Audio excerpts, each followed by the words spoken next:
நம் ஆண்டவர் இயேசு கிறிஸ்துவின் நாமத்தினால் மகிழ்ச்சியும் சமாதானமும் நம் அனைவரோடும் இருப்பதாக. ரோமையர் 3:21-25 முடிய. இப்பொழுதோ கடவுள் மனிதரை தமக்கு ஏற்புடையவராக்கும் செயலுக்கும் திருச்சட்டத்துக்கும் தொடர்பில்லை என்பது வெளியாக்கப்பட்டுள்ளது. திருச்சட்டமும் இறை வாக்குகளும் இதற்கு சான்று பகர்கின்றன. இயேசு கிறிஸ்துவின் மீது கொள்ளும் நம்பிக்கையின் வழியாக கடவுள் மனிதரை தமக்கு ஏற்புடையவராக்குகிறார். நம்பிக்கை கொள்வோர் அனைவரையுமே அவர் ஏற்புடையவராக்குகிறார். அவர் வேறுபாடு காட்டுவதில்லை. ஏனெனில் எல்லாருமே பாவம் செய்து கடவுள் கொடுத்த மேன்மையை இழந்து போயினர். ஆயினும் அனைவரும் கிறிஸ்து இயேசு நிறைவேற்றிய மீட்பு செயலின் மூலம் கடவுளுடைய அருளால் இலவசமாய் அவருக்கு ஏற்புடையவர்கள் ஆக்கப்படுகின்றனர்.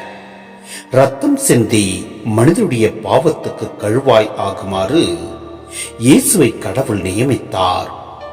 அவரிடம் நம்பிக்கை கொள்வதற்காகவே அவ்வாறு செய்தார். கடவுள் கடந்த காலத்தில் மனிதர் செய்த பாவங்களை கண்டு கொள்ளாமல் விட்டுவிட்டார். இவ்வாறு மனிதரை தமக்கு ஏற்படுவராக்கும் முறையை அவர் காட்டினார்.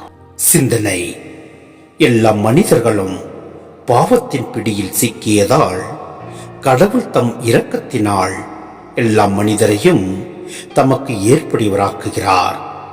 இதனால் எல்லா மனிதரும் கடவுள் படைப்பில் கொடுத்த மேன்மையை திரும்ப பெற முடியும். கடவுளோடு இணைந்து வாழ முடியும். பாவக்கழுவாய்.